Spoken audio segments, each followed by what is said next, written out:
that people are taking away as well. I wonder as well if Bjergsen's going to go back to Lulu. He's commented a little bit on his stream that he doesn't really like playing Lulu, or that his Lulu needs a lot more work. But judging by the way the game is going and him needing to maintain a diverse champion pool, it could be something that he want to break out against Curse. There's a trolly smile right there. The Bjergsen face. Yesterday in their loss, which obviously sounds weird to say when you talk about Team Solo Mid, but it is their second loss coming in. He got a triple kill at the end of the game. Still had, I believe, Saved the his highest kills. farm in the game. Saved his kills a little bit, but for being so far down the whole game, he was doing quite well for himself. And that's something to be reckoned with. If the team goes even, then he's still a huge power. Yeah, I would say that was Bjergsen's worst game of the split, though. Overall, he did fall behind a little bit early in that game to Shifter, and then never was really able to come back. At the very end of the game when he was trying to defend the Nexus, yes, he picked up. I almost call those kind of garbage time kills, where they don't Just really sweeping matter up too the much rest. in the game, but when you look at the stat line at the end, they say, oh, yeah, he had a pretty good wow. game. Oh, yeah. It looked but good. Not quite. Yeah. Everybody's throwing themselves at the Nexus, trying to kill it. I don't know. Maybe with a Lich Bane or something. Yeah. It's crazy. See what they have for each other in picks and bans, as we are into that portion of it. I was going to say onto the Rift, but we're like near the front door of the Rift, Not ready yet. to get We're in. in like the Rift lobby. selection lobby. Ban coming Someone out. call that like Champion Select, I think. Ooh. Yeah. We should coin that. All right, so we have Gragas Gragas being banned out on the side of TSM. That's actually, when you look at that as Bjergsen's pick, he's 1 win, 2 losses on Gragas. You'd think it'd be 3-0, but it is not. So he has no problem banning that out as well. Things Bjergsen struggles with right there. Gragas, for or against. Yeah, indeed. Pantheon getting kicked out as well. Both the Odd One and Dominate have been putting that one in their pocket for a little bit of playtime. LeBlanc does not see anything as we come in to our second game of the day. Yeah, plenty going to be available. There's a lot of threats coming up from TSM. They, much like Cloud9, maintain a very standard champion roster. When we talked to Reginald, their coach and owner, yesterday, he was talking about how TSM just focuses on the basics. They have a general preparation plan they follow for most of these teams, and they worry about their champions and their performance. That's why they're rather low when you look at their total champion plays. 23 champions is what Team Solomid has played across the board, which is actually very close to what Cloud9 was. Yep. Vi, the last ban that is going to be coming out. So now it is the pick to go in. Boom. The Lulu. Do it. Could be the one you see Dyrus. Do it. Few words of wisdom, but he says yes, we will lock that in. See how Bjergsen's practice has been going. Unless it's a Lulu support, it could be very unlikely. Special hasn't most likely a Lulu made mid. his way to Lulu yet. This split. Yeah. So that will be the first Lulu game from Bjergsen. He's had to play against it a lot. If you're a high elo solo queue player, Lulu's in the game for about the past week or two. I wouldn't be surprised to see the Andy coming in with the Thresh quickly locked in for St. Vicious. He was the one in that video saying, well, with everybody of the supports, Thresh is the playmaker. Get him, you're able to make the plays. And much more versatile than Leona. If you see a support ban, it's almost always Thresh, because even if they start falling behind, he will still have a lot of tools to participate. Pickups by TSM show that it might be a Lulu support. They're kind of hiding that one still with what they've shown so far, but Super it's the Mundo knockouts. and the Wukong. Yeah, that's going to be really good synergy with Wukong. Wukong puts out so much damage when he can build a little bit more aggressive. Getting that Lulu ult on him while he's spinning in a team fight is going to be hugely impactful. And this is where Curse's team comp is really made as well. Their solo laners can go many different directions. Quas talked about how he's been picking up the more standard ones. If he was doing the standard ones, he would just pick a Shyvana or Renekton right here. Yeah. But against Mundo, you have the opportunity to pick almost whatever you want. Mundo doesn't necessarily have lane impact early on in the game. You can get farm on any champion if you play against it. See what they decide to lock in. Looks like they're trying to show people it ain't easy to be green. And they do lock in the Zac along with the Lee Sin. Very interesting. Yeah, that's Quas's first time on Zac. I mean, that's going to be a slap fight if we've ever seen one in the top lane. Those guys are not going to be able to kill each other. But late game Zac is a monster if he can get involved in the right type of team fights. And Sivir is up. Made it this far down. I expect Turtle to just lock that in. Yeah, absolutely. 4 plays already on Sivir, a 3-1 record for himself, and they have a team that would benefit in disgusting ways from that ultimate. The team will benefit so much. The lane, not necessarily. Right. Caitlyn is one of the best things to pick against Sivir, but Turtle and X Special have enough faith in each other, I think, that they're willing to opt into that matchup for the team benefit. Man, W on the hunt, Wukong going into Cyclone. This is a scary hurricane. Yeah, those are going to be some 5-man Cyclones. Just because the Lulu move speed scales with ability power. Jeez. It has the potential to look very silly. It looks scary, but as much as they can use this composition, it can also be used wrong. Team Solo Mid coming off a loss. Not saying it's going to happen again, but we'll see if they can readjust to that and just show everybody that it was a mistake. Just a little mistake. Voiboy's Yasuo, though, has been really good in the past. He's 2-0 on that champion. Yep. Had a lot of success, combined with a very tanky team. I Will Dominate's Lee Sin is going to be very interesting to watch as well. Lee Sin will be looking to counter jungle Odd One a lot early. That's generally how that matchup goes. Lee Sin tries to find Wukong in the jungle around level 3 or 4. I see a lot of early game impact in this game to see whether Curse can shut down the Odd One's Wukong. Because if they can't, just the move speed he's going to be able to get, it's going to wreck Curse in team fights. Team Solo Mid definitely is going to have zone control when they get to that dragon fight. This whole fight and dive and just dash around team of Curse. We saw Voiboy on that Yasuo before. Like you said, 2-0, but he got his kills from that. Roamed to the bottom lane, focusing on the other team's AD carry as soon as possible, as soon as he hit 6. So nothing really came from his mid lane but safe play, and then he was off and running. Yeah, we'll see if Voiboy can start making some big plays against Bjergsen. You know, the toughest matchup you would have to. We just saw that MVP piece about Bjergsen. Everyone say, yeah, Bjergsen's straight up MVP. He wins 1v1. And with Lulu, who is, if he's practiced her enough, just an absolute monster in 1v1 situations. If Lulu's not getting banned with the current trend of the LCS, we're going to be seeing a lot of her. Well, as the teams get ready, you've heard what we have to say about this matchup. Let's see what you all think. According to LOLesports.com, 89% of you think the Team Solo Mid are going to take the win. Hey, it's lower than 90%. It is. It means fans are losing faith in Team Solo Mid right now. Yesterday it was 94 when Coast was able to take him down. There's also the curse of having a over 90% vote and then the 6% wins. Yeah. I want to get a number on that, actually. There's been a lot of 90% voters losing. Yeah. In the LCS. More than once. That's what makes it so crazy. I don't know if we're going to have it this game. It's all up to Curse. Now that they're on the Rift, picks and bans seem to have gone the way that both teams want it, so neither looks to have the upper hand just yet. But level 1s, they show us a lot of different things, and with TSM and Curse wanting to be so aggressive in their gameplay, it could show us anything. Yeah. You've come to kill me. Yes, he has come to kill you. I hope you brought friends. He did not.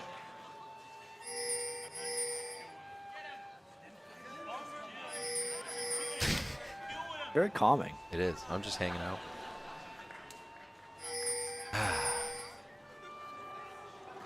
Want some tea? I got some, actually. Oh, great.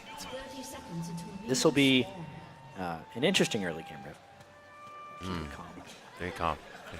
The Caitlyn versus Sivir matchup definitely favors the Caitlyn because of her extended range. Yeah, it does. Yes. It's very difficult for Sivir. She has to shove out the lane early in order to stay alive. I wonder if she'll be able to do that. Yeah, probably. Yeah. So. All right. Few pings going down. Breaking the silence. He's got a good set of lungs there. He just kept going. All right. We see the first trinkets being put down now as we kind of break out of somber mode and back into the fighting.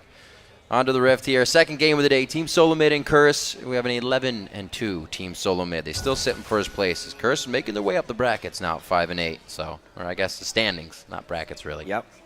Trying to make a bit of a surge here. Fortunately, they lost yesterday. You can see junglers both starting with where the bottom lane would help them. Dominate not getting a pull, though, because this is a big thing in that bottom lane. How Cop and Saint want to hit level 2 first. They do not want to let Wild Turtle and X Special push. Therefore, they didn't help with I Will Dominate's blue buff. See if they get level 2 in that bottom lane first, as they should. This is the interesting lane. Bjergsen versus Voiboy. We'll be sure to come back to that. We saw the LeBlanc versus Lulu last game. See how Yasuo fares on that. As Special and Wild Turtle, they're pushed up to their turret this time. A little different. Yeah, definitely level 2 first for Curse. As soon as that next melee creep dies, we'll hit that level 2, and we'll keep Turtle and X Special sat into their turret. This is perfect. Now you get to see the method and the madness of the support last hitting, and then Wild Turtle trying to get the auto attacks in. We'll see how this affects. Already 11-6 in that CS, so they're getting it down a little bit. Multiply that by the next 5 waves, and you got a pretty good lead. It can be kind of tricky to last hit a turret with Sivir sometimes, because you want to ricochet things down. Right. And sometimes Ricochet will do a little bit too much damage to a creep. It means the turtle killed on the next shot. You may just blow it away as quickly as possible.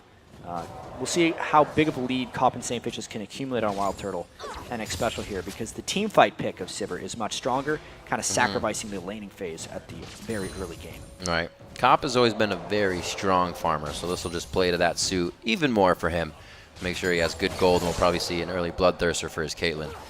See what the other lanes have for each other. The Zac versus Mundo lane. Something that, like you said, a lot of wet noodle fighting going on up here. It's going to be a slapfest up here. Yeah. Definitely a good pick by Quas as far as knowing he'll be able to lane. The sustain that Zac will bring will greatly outmatch the damage that Mundo will be able to do to him. Only if we saw some pretty powerful ganks will we see any real action in there. It will all be about trying to deny each other last hits to maybe like sneak in harass or trick the other person to try and harass you instead of getting a last hit. Because it's all about the farm up there. Right, that's what was interesting to me, is usually somebody will take a Renekton versus a Mundo so they can push him to the turret, and then you get that gank fairly early. But we'll have to see how this Zac works. I'm quite interested to see where they go with it. Zac's late game is very potent just because he heals himself for a percentage of his max health every time he picks up on those bloblets. So like late game, he is healing for really large amounts of damage in team fights. And yeah, once again, Mundo is normally the guy who wants to sustain the lane, but that's actually Zac's goal early on in the lane as well, meaning they're completely fine just farming up here. Dyrus trying to be all BM and step on the blobs before Quas can get to him. I like that works now. Yep. There was once a time where the blobs had a really long amount of time before he could step on him and kill him, and it was basically worthless to try and stop Zac's blobs. Not the case on this patch. You shut down that HP. However, is level 5 to 4. Dyrus isn't too far off of that level, though. He's just getting pushed into his lane. Not in any trouble. Dominate looking to get some wards down so they can get vision on where Odd One is, and at least play a little bit of dangerous game here. You know how Odd One, or rather Dominate, likes to be in the face of his opponents. Yeah, no early counter jungling yet for Dominate. This would be the moment where they'd kind of want to go. But because the mid lane doesn't have presence necessarily, Voidboy has not been able to push Bjergsen in. Counter jungling is too dangerous of a move by Alba Dominate. So he's just got to continue to jungle on Lee Sin. Curse is focused, a very close hook from St. Vicious there. 2 pink wards. One next to that red buff and one just below Voidboy in that mid lane. Maybe considering the gank they got from saw the Odd One do with Pantheon and Dyrus on Trundle the other day. Yeah, those pink wards I think would have a lot more use if they were against an aggressive early game jungler.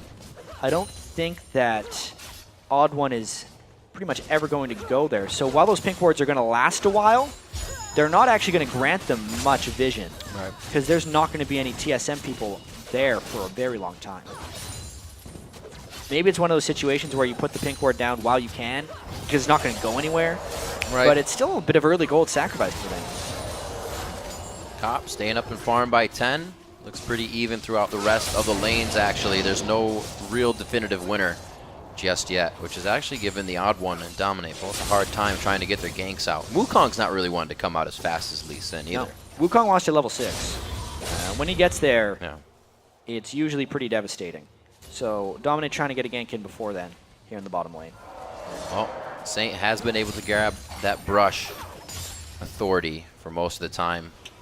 Dominate's going to go back for now. Missed that one. Hook was down. Yep. 8 more seconds. Dominate doesn't want to stick around. Meaning Odd One's getting real close to level 6 as well. We He's just got one camp away. some level 6s in mid here. Wasn't last breath used just yet, but Voidboy did go in quite hard on Bjergsen. You can see him chugging down the last of his consumables. Looks like both will be back in here pretty soon. See, this is why Yasuo is a pretty good pick against Lulu. He can block a lot of the harass that Lulu would put out against a lot of the other laners and at least keep his farm up. He's not able to really shove out Lulu very effectively, but he can still keep his farm up, which is Yasuo's one of his main goals in lane. Ooh, got a lot of focus going on You here got seen towards by the that Wraith pink ward. camp. Quick Q in from the odd one. You should check Yeah. the brush that the pink ward's always in. Everyone pink wards that brush. You walk by it twice. Didn't get it that time. You are absolutely correct. So they walk by it. Pings in the bottom lane say Annie's still there, but it looks like this is going to be enough time for Cop and Saint now to back. A BF sword in the hands of Cop as he is a whole 17 CS ahead, and that only leads to consumables and boots over just the BF sword of Turtle, which is easy for a Sivir. She boomerangs all day. Although boots on a Caitlyn are one of her most important resources because it's all about keeping the distance on your enemy, staying far enough away that Wild Turtle can never close. Did he really walk by that pink ward again? Whoever said it, they were absolutely right. People do not like to walk in that brush. They're trained from League of Legends to not check the brush, but now we got a teleport coming in and push him off the dragon. Is Dyrus coming It's this down? weird psychology coming on. He knew he scared him off, so he canceled his teleport because he wants to stay in lane. But it's this weird psychology of warding where you're trained from a very early age, thanks to all Garen players, that you should always avoid brushes because something's going to be inside there. And now that there's pink wards, you actually want to check them most of the time. It's frustrating. Yeah. I feel like you just want to Come reach on. out and poke it. He's going to get it this time. Got it. He was Yeah. going right for it. Yeah, he's like, you know what? They knew we were there. We must be warding there. Thank The you. ward finally goes down. It definitely paid for itself, that's for sure. The pink wards are still sitting on Curse's side, but we can see they're sitting there because TSM hasn't really wandered over to that section of the map yet. They're only there to be taken down later. Bjergsen returns the lane, just goes for the ability tome right quick for himself, and another ring to stay alive against Voidboy's aggression. You know, we're just looking at these team compositions. Curse would have to flank very well in team fights in order to come out on top. Just the synergy between Sivir, Lulu, Wukong is massive. It's so much AoE damage, but more importantly, AoE damage that can reach whatever target it wants because they will be so fast in team fights. If the farm fest continues like this between Curse and TSM and Curse doesn't make any aggressive moves, if I Will Dominate can't become involved on Lee Sin, it will be a pretty solid TSM victory. Curse needs to be able to make action, I'd say within the next 10 or 15 minutes. TSM composition, it kind of fits the role of everybody can help themselves. You don't really need to turn around and peel for Wild Turtle on Sivir. He's going to on the hunt and get out. Everyone else is in the fight going at it, so it's going to be quite interesting to see what TSM pulls out here. The Dragon's still up. We saw the teleport stopped by Dyrus, so I think TSM's going to try to at least stave off Curse from doing it as well. They have about a minute and a half left for that. Yeah, the Dragon would be a good force by Curse, I actually think. Yeah, for now, with that But down. they would have to get some type of edge first. I think even walking into a straight 4v4, just Lulu, Wukong, Sivir, Annie, it's too much AoE in the Dragon Pit. Curse would have to either get a kill in a lane or harass someone down before they can actually go for the Dragon. Even a 3v4 with the Dragon might come out on top for TSM at this point in the game. Lulu is incredibly strong with a blue buff at level 9. Arguably one of her most powerful moments in the game. And especially Annie at level 6, support-wise, the Tibbers is immense as well. TSM, while they're comfortable farming, makes it very difficult for Curse to do anything right now as well. You can see Bjergsen just getting so strong on Lulu right now with only the Fiendish Codex and that ability tome. The fact that he can start just poking Voidboy out right now. Yeah. Voidboy doesn't want to build Magic Resist either. He wants to get to a Static Shiv and his Infinity Edge as quickly as possible. But he's going to have to pretty soon.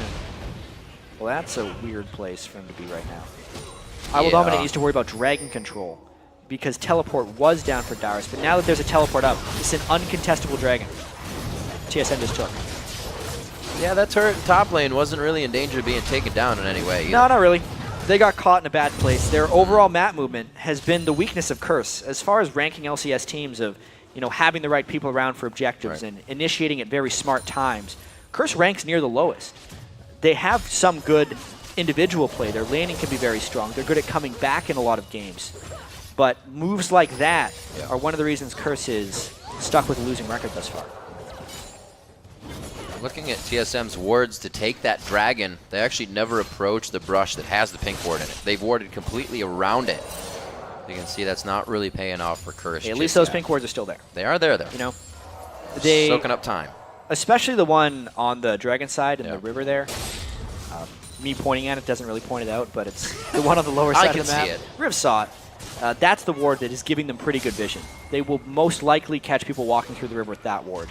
And that one is paying for itself. We see Dominate now in the bottom lane. They want to make sure they can at least get pressure on this turret. The next dragon needs to be something they can contest, and with this turret here, it gives TSM pretty good upper hand on any control of that bottom side of the map. Good amount of damage. Good damage. They'll be back for it. 13 minutes on the clock, and it's only about 1,000 gold lead that TSM has so far.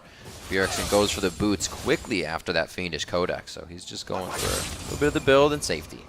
But it's 1,000 gold lead in the direction that it shouldn't be. TSM has a stronger team fight, so therefore if Curse wanted to be in position to win the game, they would need to be up about 1,000 gold right now. So they need a 2,000 gold swing somehow if they want to come back in this game. That can be turret pushing. They should put more emphasis on maybe pushing the bottom lane. They need to control around the next dragon, but at that point they have to get Darius' teleport down somehow. There's a lot of things that they need to force out of TSM first before Curse could have an advantageous team fight, and they're just not doing anything. They're very comfortable sitting in lane farming right now because they think they have the edge in the team fights, and maybe they could. They just have to outplay so much.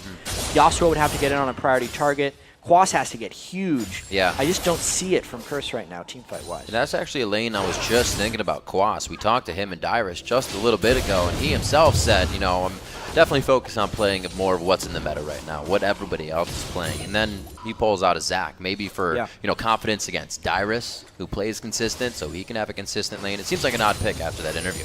Yeah, he's traveling back in time. Zac was huge in the 2013 season before he got hit with a couple little nerfs, but they were enough to take him down. Yeah. The pick does make sense in this situation for Quas. It's a good matchup against Mundo, but it's just Boy mid lane is definitely getting pushed around by Lulu. No surprise, Lulu pushes around almost everyone. Yeah. They need to find windows outside of the lane in order to make Lulu struggle. Much like we saw just now in that EG Cloud9 game. Pobelter's Lulu was forced in a lot of difficult situations. They're a very ultimate reliant team. There's a fight bottom. Oh, there's the teleport coming in as well, and it looks like they do get the hit onto Cop. He throws down a trap. Special flashes on the trap to make sure he eats it. They grab the kill. First blood.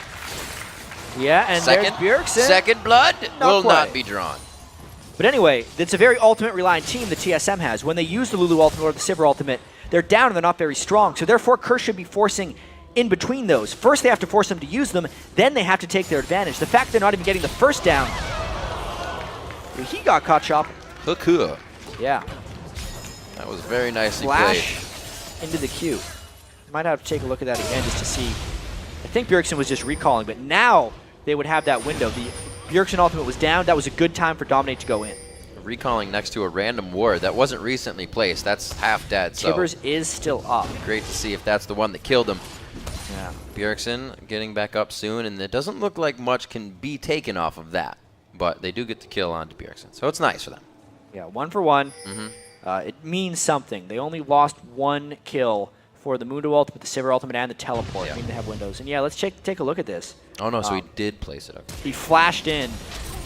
Not too much Bjergsen could have done about that, outside of maybe moving away, but he had maybe a third of a second to react from that Lee Sin, and then he would have had to juke. That was a nice move by Dominate, specifically because of the vision control, flashing out of that brush.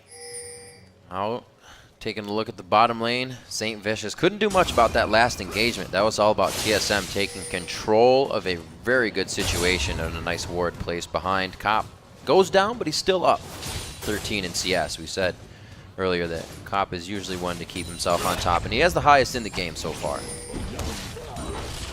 Damn. Getting smaller. He does get quite tiny when he loses that HP. Passive out. Whoa. It's going to be hard. Oh, yeah. Yeah, that's Boy. Dive there for Boy. You can see the damage item build coming from Wukong. Completely wrecking him in the mid lane. They're going to be able to do that whenever they want. They're going to get this turret, too. Nothing else needs to happen for Team Solo mid, but to go steady with where they are in mid, take down that, possibly head top. Quas's turret is quite close to going down.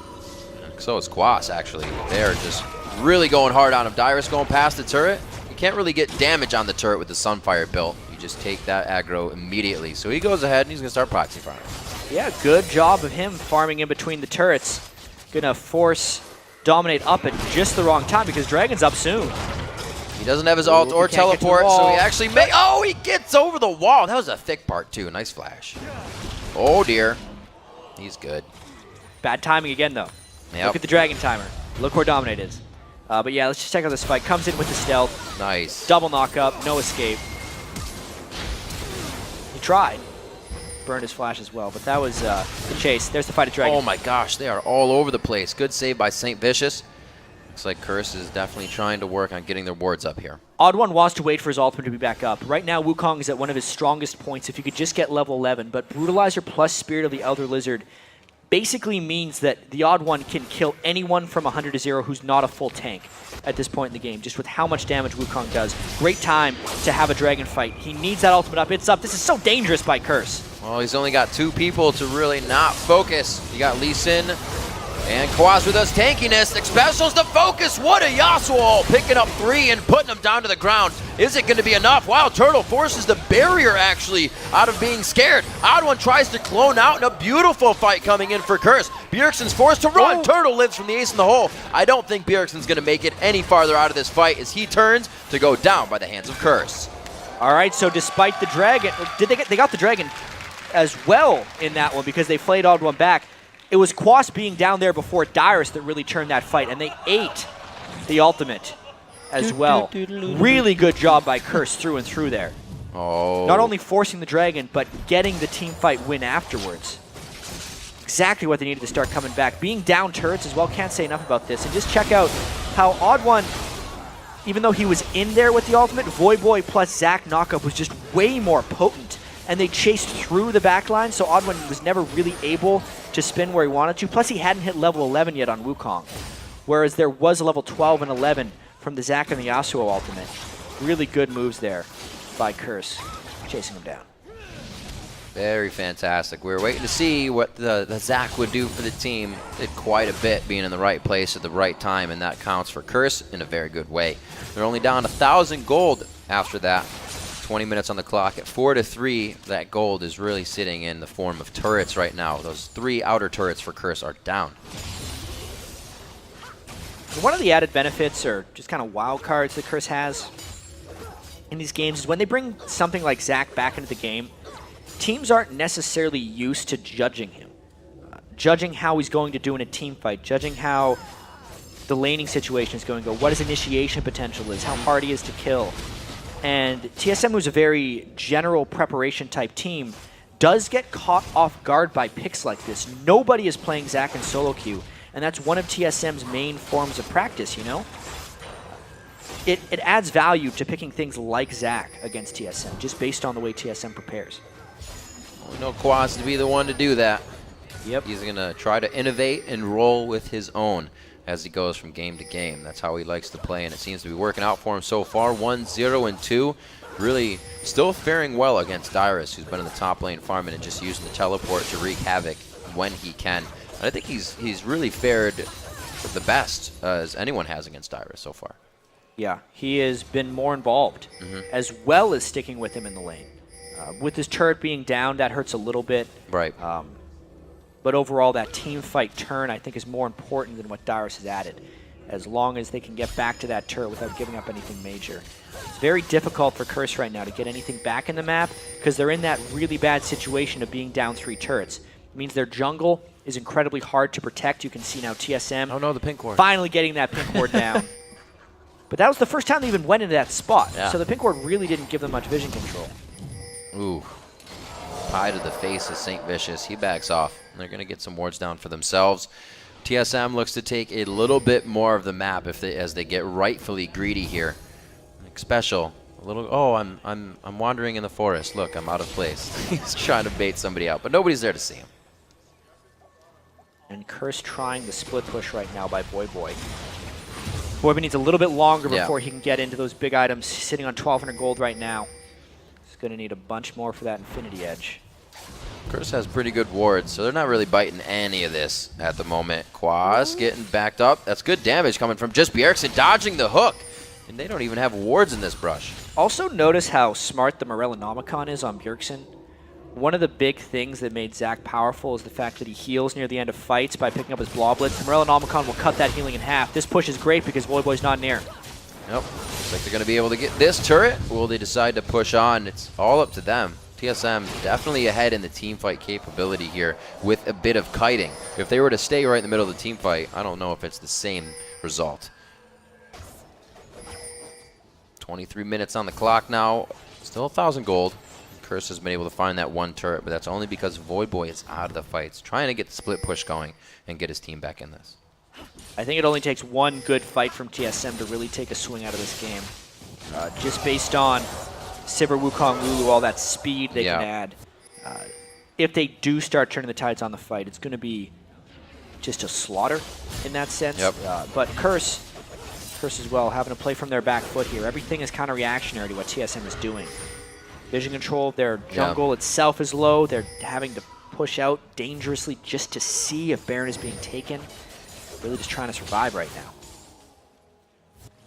It's all so conditional. Curse trying to initiate in these fights. We saw it happen at Dragon. If it's on their terms, it doesn't look good for TSM. But TSM's Wombo Com is just going to do the same thing if it's on their terms. Very, very risky right now for both teams to be anywhere out of position. And the risk that TSM is playing with right now is the fact that they can't necessarily tell, but the gold is very close in this game, despite the turrets being up so heavily. Meaning that if Curse were to win that one team fight, once they took turrets afterwards, it would be a monstrous swing in the overall gold of the game, and Curse would be up, 5,000 after just one big team fight. Whereas if TSM wins a fight, the map control would just get even larger, and then they can start controlling Baron really easily. It's an interesting dilemma these guys are in. This is a bit of a choke point, though, this next Dragon fight. Watch to see if Odd One can get in with the good Wukong ultimate, and watch who Voyboy gets on. It is very key that he finishes off Wild Turtle here. If we see the fight. There's the speed. Right by the Dragon. Wild Turtle's in the back. He's right in the Dragon Brush, and he takes out St. Vicious immediately. Voyboy goes into the fight onto Odd One and Dyrus. The only ones being popped up. Bjergsen and Wild Turtle are just on the outside, shredding down the HP bars. They only find 2, but a great fight for Team Solo Mid. The third in the blobs, rather. Yeah, Saint got absolutely wrecked. Trying to peel. You're not going to peel much if you're dying immediately. No. That was exactly the type of fight TSM needed. And Curse going to be tough to defend that Baron. But yeah, just look, Saint died immediately. They peel back on him, which meant Quas couldn't get in on the back line, Voyboy couldn't get on the back line. They jumped on Dyrus, as we said, and no one hit Turtle or Bjergsen. They could deal damage freely from the back of the fight, and that's exactly the type of spacing TSM needs. Odd One was moving so fast in that fight. Bjergsen going on a 1v1, and he's going to get the E-Shield for the safety. They get Baron here at 26 minutes into the game. They're going to quickly waltz themselves up mid. Looks like they could actually get an inhibitor off of this one. Yeah, I don't know if they're going to get more fights in the open, though. Curse needs to make sure they position right here. What a tough Dragon fight loss that is for Curse. They waited the whole game for that, too. That was their moment to try and come back with all the farm onto Cop. And TSM just ended up getting it after the Baron. Big advantage opened up for them. Like you said, if it's going to be one quick thing for TSM, they're going to take hold immediately. Now 42,000 to 37.5. They take didn't get any turrets out of that. They got it previously in the mid lane. So with that Baron, they're going to easily now be able to take down turrets and possibly Curse taking down Bjergsen. The speed up goes on. Oh, the shield! He easily would have gone down from that headshot. Woo! Very nice lantern coming in. Dyrus is going to be putting a few down here. And I think Cop's going to be able to cut you out, Dyrus. This might be a bad idea. Cop does pretty good damage right now. Ooh, that minion playing block. That's not going to get him either. But still, you can see the threat that Cop can present. Even against a team with Baron. He was trying to get that Baron buff off a few people, but now Curse has to get away. The initiation potential of TSM is too high right now. That's that Cop farm coming into play. 40 higher than anybody else in the game. And he is definitely putting out the damage. He made Dyrus turn around in that situation. He thought it was going to be a 2v1. A little change of mind. He almost took out Bjergsen just before, so they're going to be giving him a little bit more credit. Probably a little bit more dive in the fights. Yeah, Cop, with how quickly St. Vicious was dying in that last fight, doesn't matter necessarily if he can over time do a lot of damage. He'll need to farm up a lot more, 400 or so CS before he can really start dishing out the damage. Mundo is one of the hardest people to shred through, if not the hardest tank to shred through in the game. The flank. This is what you said they needed. Yeah. TSM has Baron right now, though. This would be a very dangerous flank by Will Dominate, unless he got the perfect target kicked into the fight. First playing very aggressively outside this turret. They're in danger of losing the game if they lost a team fight here, though. Yep, they got mid lane pushing very hard as well, so that's something that TSM can just fold on over to if this goes well for them. 28 minutes in, they're putting pressure here. Second tier turret. This would be the second one to go down if they get the fight, and they're just using shield after shield to get quick pokes as they wait for minions. Yeah, this could very well be on the next turret. Dyrus just taking the Lulu shield and the Baron buff reach in to not even wait for the minion wave. But now the minion wave is perfectly synced up with the next turret. They're trying to parlay that first turret kill with the second turret kill because they know Cop had to go back to base. See what TSM has. Patiently waiting.